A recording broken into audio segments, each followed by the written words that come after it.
Narrative कुछ ऐसा है कि आप ना आपके रेगुलर लाइफ में इतना फंस जाते हो हर किसी वे में, चाहे वो आपका ट्रैफिक में फंसना हो, चाहे वो आपके काम में फंसना हो, चाहे वो आपके स्टडीज, ट्यूशंस, एग्जाम्स, प्रोजेक्ट्स, घर के काम, किसी चीज में भी हो, लोग इतना फंस जाते हैं कि people don't get time for themselves. अपने लिए टाइम नहीं निकाल पाते हैं।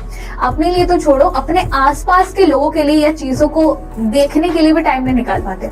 अगर आपने पूछा किसी को भी कि भाई आपका नेचर के लिए क्या आपका इनपुट है, वो बोलेंगे भाई टाइम का है नेचर का, ऑफिस जाना है, ऑफिस से वापस आना है, घर का काम देखना है, घर संभालना है, बहुत काम है। किसी स्टूडेंट को पूछो, वो बोलेंगे नेचर, मुझे स्कूल जाना होता है, घर आके होमवर्क, प्रोजेक्ट्स, असाइनमेंट्स होते हैं, ट्यूशंस होते हैं, फिर घर में मम्मी कुछ ना कुछ बोल देती है, फिर थोड़ा चिल करने के लिए वीडियो गेम, कंप्यूटर गेम्स कुछ तो खेलना होता है। तो नेचर के लिए टाइम किसके पास है ना? इट्स वेरी वेरी इंपॉर्टेंट कि आप खुद को और अपने सराउंडिंग को टाइम दो। क्या होगा ना उससे, अगर आपने खुद के लिए टाइम दिया तो एक बहुत अच्छा सीख हमारे वो K3G के कैरेक्टर है ना पू, उसने हमें बहुत अच्छी सीख दी एक्चुअली, कि मैं अपनी फेवरेट हूँ।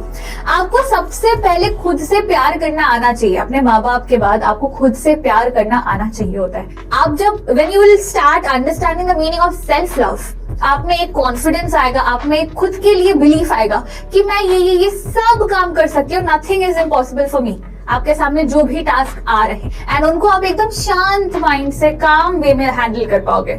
इसीलिए the need of silence is very important in life. कभी भी स्ट्रेस हो गया हो, बहुत स्ट्रेसफुल हो रहा है सब कुछ, आई डाई, तो इस एक महीने में अगर मैंने बहुत लग्जूरियस सोफा बनवाया पेड़ कटवा के, या टाइगर को मरवा के टाइगर स्किन का कुछ बनवाया, ये वो किया, क्रोकोडाइल स्किन का कुछ किया, मैंने ये सब किया, ठीक है, एक महीने में, और अपने घर को, अपने एरिया को बहुत खूबसूरती से सजा दिया। मैं मर गया, उसके बाद क्या? मैं मरते वक्त तो मेरा आत्मा आएगा और आके लेके जाएगा कि अरे ये बिस्तर मैंने बनाया था, चलो मैं आमी मोंजुलिका उठा के मैं बिस्तर लेके ऐसे निकल लूंगी, अरे टाइगर स्किन का ये भी लेना, चलो दूसरे कंधे पे ये नहीं ना। Materialistic possessions are all temporary. उन चीजों के ऊपर इतना मोह माया इतना ज्यादा नहीं होना चाहिए। मिनिमलिस्ट रखो कि जितना जरूरी है, जितना मटीरियलिस्टिक पोजेशन होना नेसेसरी है उतना करो, ज्यादा लालच नहीं करना चाहिए। ऑल्सो एक और इम्पोर्टेंट थिंग, महाभारत के युद्ध में पांडवास के अलावा कोई नहीं बचा था पूरे उनके वंश के। तो एक तो कौरवास सारे मर गए, धृतराष्ट्र, भीष्म, गुरुद्रोण से लेके सब कोई, मतलब इवन पांडवास के बेटे, सब एवरीबॉडी डाइड, राइट? तो उसके बाद पांडवास जीत गए।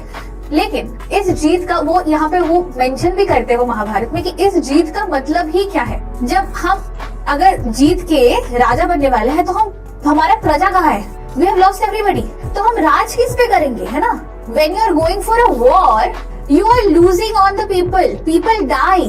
Victory with no survivors. कोई नहीं बचता है, सारे लोग मर जाते हैं। तो आप जो जीते हो वो आपकी जीत का क्या मतलब है? वो भी एक तरीके से हार ही है, क्योंकि you've lost all the people. There's nobody to be behind you या beside you after your victory. तो वो सारे लोग भी जो कि ये सब वॉर जोन प्रिपेयर करते हैं, किसी और के दिल में दुखा जाके, उनके दिल पे चोट लगा, and then they start to retaliate. तो ऐसा कुछ बोलना ही क्यों है? जो बैम्बी एक children time bed time story होता है ना, बैम्बी वाला, वो डियर वाला, अगर आपको बताओ तो वहां पे वो कोट है ना कि when you can't say like when you cannot say anything good, don't say nothing at all। तो यही है कि आपको अगर कुछ सही बोलना नहीं आ रहा है, कुछ क्या बोलने से लोगों को कंफर्ट होता है, ये बोलना नहीं आ रहा है, उससे अच्छा मुंह बंद रखो ना, कुछ बोलो ही मत। क्या प्रॉब्लम है अगर आप चुप रह गए? अगर कुछ बोलने से दंगे फसाद हो रहे हैं या फाइट्स होंगी या कलेश होगा, तो कलेश क्यों करना है भाई? मतलब शादीशुदा लोगों को कलेश करने दो अपने बीच में, हस्बैंड वाइफ को, या गर्लफ्रेंड बॉयफ्रेंड को कलेश करने दो। नॉर्मल लाइफ में आपको कलेश क्यों करना है? मतलब आपके रमेश, सुरेश, सीता, गीता, आपके पास जो भी है, उनके साथ अपना अपना कलेश है, वो अलग है, वो तो बाद में अच्छे से बाबू शर्मा से मिट भी जाता है। लेकिन स्कूल जा रहे हो, आप ऑफिस जा रहे हो, वहां पे लोगों के साथ कलेश करके क्या फायदा? तो when you can't say anything good, say nothing at all। इस सीख को ना दिमाग में बिठा के रखा करो। Right now you would need it more because कोई भी एक्शन हो, चाहे आप कोई इमोशनली रिएक्ट करने जा रहे हो या कुछ भी करने जा रहे हो, सपोज किसी ने आपको कुछ बोला और आपको उससे कुछ बहुत बुरा लगा, and you are on the verge of crying या on the verge of slapping the person, कुछ 5 सेकंड के लिए पॉज करो और अपने माइंड को पूछो, is this the right action I am doing? अगर मैंने इसको मारा, क्या ये एक्शन सही है अभी? इज इट पॉसिबल कि वो इंसान मुझे उल्टा मार सकता है? और एक वॉर बन सकता है या एक फाइट बन सकती है। तो इससे right action by slapping him, या मुझे कुछ और करना चाहिए।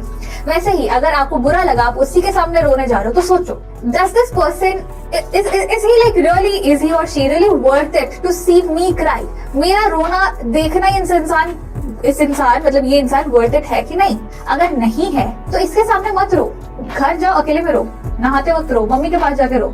Analyse every action, every step that you think of taking, and खुद को आप जब पूछते हो ना, self questioning is the best way, क्योंकि आपके दिमाग में ऑलरेडी ये आ चुका है, वो एक डेविल और एक एंजल आपके पास होता है ना, आपके माइंड में, आपके दिल में, तो वो डेविल एंजल ऑलरेडी फॉर्म हो चुके हैं आपके इस एज तक।